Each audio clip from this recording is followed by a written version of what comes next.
안녕하세요. 사연을 시작하기에 앞서 구독과 좋아요 부탁드려요. 감사합니다. 사연 시작해 볼게요.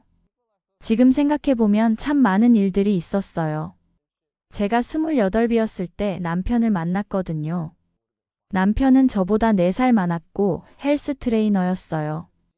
제가 그 헬스장에 다니면서 알게 됐죠. 연애할 때는 정말 저한테 지극정성이었어요. 매일 운동 끝나고 집까지 데려다 주고 제가 좋아하는 음식도 다 기억해서 사다 주고 그때는 정말 이 사람과 결혼하면 행복할 거라고 생각했어요. 그런데 결혼하고 나니까 완전히 다른 사람이 되더라고요. 연애할 때는 한 번도 보지 못했던 이기적인 모습들이 아무렇지도 않게 나오기 시작했어요. 남편은 어릴 때 부모님이 이혼하셔서 시아버지와 단둘이 살았다고 했어요. 그런데 성인이 되고 나서는 시아버님과도 따로 살았대요. 둘이 성격이 안 맞는다고 하더라고요. 시아버님은 정말 좋으신 분이셨어요. 저한테는 정말 잘해주셨거든요. 오히려 남편이 참 까탈스러웠죠. 우리는 연애 6개월 만에 결혼했는데 그때는 사랑이면 다 될 줄 알았어요. 결혼하고 맞벌이를 시작했는데 4개월쯤 지나니까 남편이 갑자기 일을 그만두더라고요. 왜 그만뒀냐고 물으니까 다른 트레이너들보다 월급도 적고 힘들어서 그만뒀다는 거예요. 당연히 그 트레이너들은 일한 지 오래됐고 남편은 고작 8개월 됐으니 당연한 건데 말이에요. 그래서 일을 구한다고 하더니 2개월이 넘도록 제대로 일자리를 찾지 않더라고요.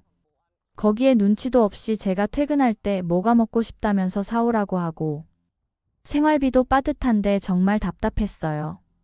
그래서 제가 회사 동료한테 일자리를 소개받아서 남편한테 출근하라고 했어요. 소개받은 자리니까 제 체면 생각해서라도 잘하라고 했는데 그마저도 한 달도 안 돼서 그만둔 거예요. 그 이유도 어이가 없었어요. 거긴 2인 1조로 일을 하는데 같은 조원이 말이 너무 많아서 피곤하다는 거예요. 남편 때문에 화도 나지만 소개해준 지인한테도 너무 미안하고 제 입장이 난처했어요. 결국 그렇게 남편은 이 일 저 일 미루다 갑자기 배달을 하겠다고 하더라고요. 그건 자기 혼자 하고 시간도 자유롭게 쓸 수 있다면서 해보고 싶다고 오토바이를 사달라고 하는 거예요.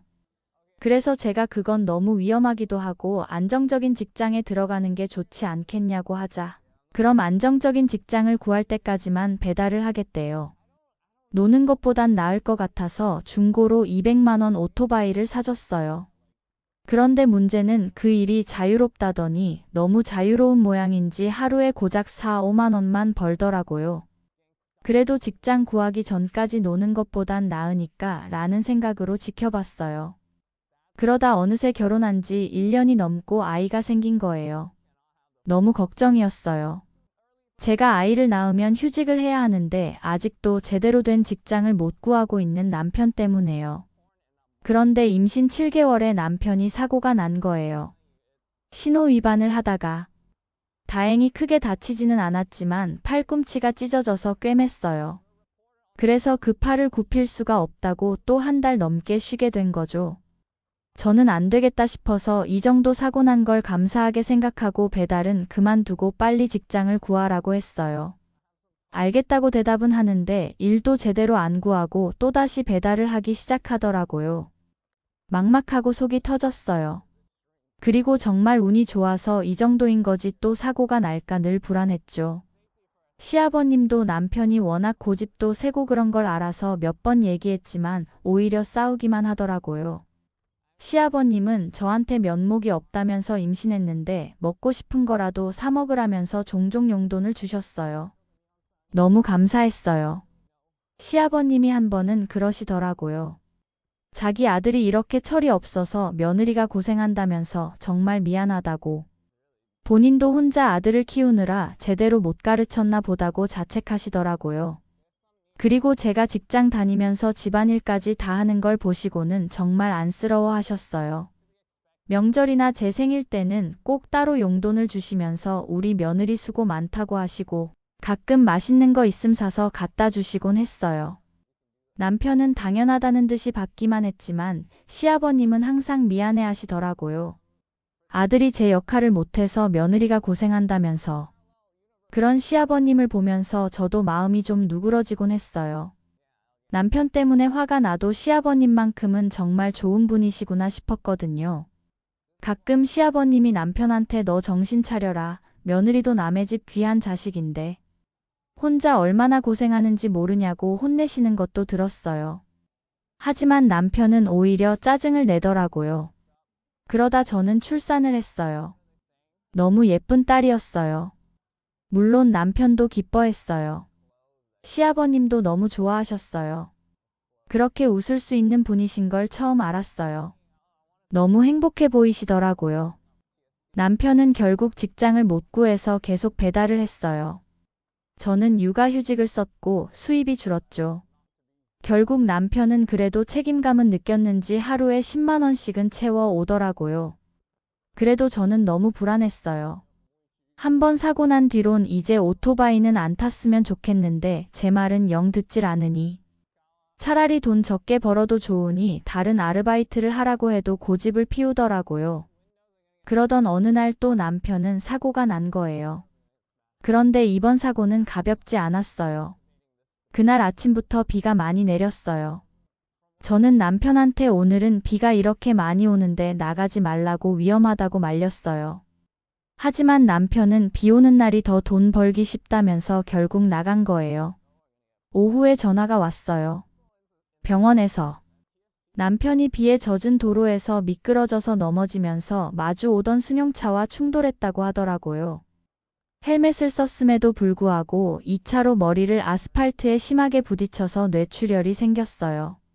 119가 와서 응급실로 실려갔고 의사 선생님은 뇌출혈이 있다고 하더라고요. 수술을 해봐야겠다고 했어요. 그 순간 제가 아침에 한 말이 생각나면서 너무 후회가 됐어요. 제가 더 강하게 말렸어야 했는데 수술은 6시간이나 걸렸어요. 저와 시아버님은 수술실 앞에서 기다렸어요. 시아버님도 계속 자책하시더라고요. 자기가 더 강하게 말렸어야 했다면서. 저도 마찬가지였어요. 제가 더 단호하게 했어야 했는데 수술은 성공적이었다고 했어요. 하지만 의식을 되찾을지는 지켜봐야 한다고 했어요. 남편은 중환자실에 누워 있었고 인공호흡기를 하고 있었어요. 아이를 친정어머니가 돌봐주시는 동안 저는 매일 병원에 갔어요. 일주일이 지나도 남편은 깨어나지 않았어요. 의사 선생님은 뇌 손상이 생각보다 심하다고 하시더라고요. 더 기다려봐야겠지만 낙관적이지 않다고 하셨어요. 그렇게 보름이 지났을 때였어요. 남편이 상태가 급격히 악화됐어요. 뇌압이 계속 올라가고 있다고 하더라고요. 의사 선생님은 더 이상 할 수 있는 게 없다고 가족들이 마지막을 준비하라고 하셨어요. 그날 밤 남편은 조용히 숨을 거뒀어요. 남편이 그렇게 떠났어요. 저는 하늘이 무너지는 것 같았어요. 내가 더 말렸어야 했는데, 내가 오토바이를 사주는 게 아니었는데, 자책을 했어요. 이제 우리 딸 겨우 5개월 됐는데, 시아버님도 너무 힘들어 하셨어요. 장례식장에서 시아버님이 얼마나 우시던지, 아들을 먼저 보내는 부모의 마음이 어떨지 저는 상상도 못하겠더라고요. 그렇게 우리는 남편을 떠나보냈어요. 그리고 저는 결국 친정으로 들어가게 됐어요. 아이를 혼자 키우면서 일을 하기는 불가능했거든요. 아이는 친정에서 봐주고 저는 휴직이 끝나자마자 복직을 했어요. 사실 자책과 후회, 그리고 현실 앞에 너무 힘들고 괴로웠어요. 시아버님과도 몇 번 통화는 했지만 서로 너무 힘들었어요. 그런데 남편이 죽고 한 달 뒤부터 시아버님이 매달 100만 원씩 보내주시기 시작했어요. 처음에는 제가 무슨 돈이냐 왜 보내는 거냐고 그러지 말라고 했어요. 그런데 시아버님이 그러시는 거예요. 이렇게라도 해야 내가 산다고. 우리 손녀 위해서 쓰면 된다고. 그 말을 듣고 보내지 말라고 할 수가 없더라고요. 시아버님도 아들을 잃은 슬픔을 이런 식으로라도 달래시는 것 같아서요. 그런데 1년쯤 지났나? 언젠가부터 제가 손녀 보고 싶지 않냐고 만나자고 해도 시아버님은 자꾸 피하시더라고요. 저는 계속 아이 사진을 보내드렸지만 언젠가부터는 연락도 잘 안 하시더라고요. 돈은 꼬박꼬박 보내시면서요. 처음에는 시아버님도 너무 힘들어서 그러시나 보다 했어요. 저도 힘든데 시아버님은 오죽하실까 싶었거든요. 그런데 시간이 지날수록 이상하더라고요. 그렇게 아이가 3살이 됐을 때였어요. 어느 날 퇴근하는데 시아버님이 제 회사 앞에서 저를 기다리고 계시는 거예요. 정말 깜짝 놀랐어요. 1년 넘도록 한 번도 직접 만나지 않았거든요. 시아버님을 보는 순간 눈물이 나더라고요. 그새 너무 마르시고 늙으셨더라고요. 얼굴도 많이 야위셨고 걸음걸이도 예전 같지 않으시더라고요. 시아버님이 씁쓸하게 웃으면서 잘 지냈냐고 물어보시는데 더 눈물이 나더라고요. 저는 근처 카페로 시아버님을 모시고 들어갔어요.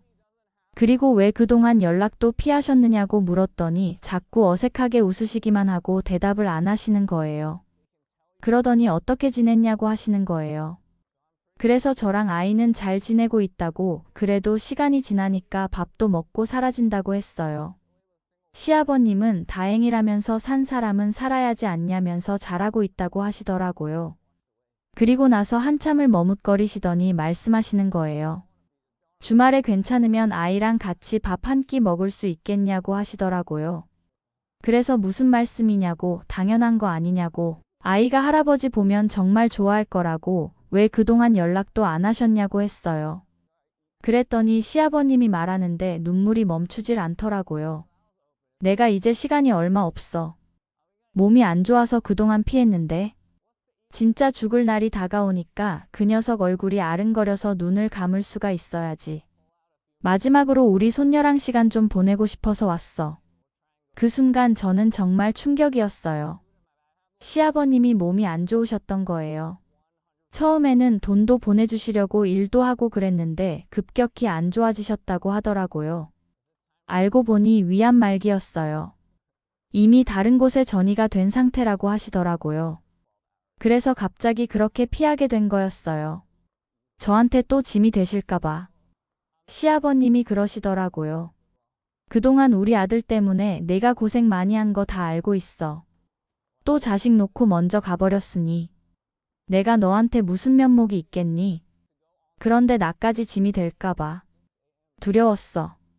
저는 시아버님한테 그래도 가족인데 너무하시다고 하면서 한참을 울었어요.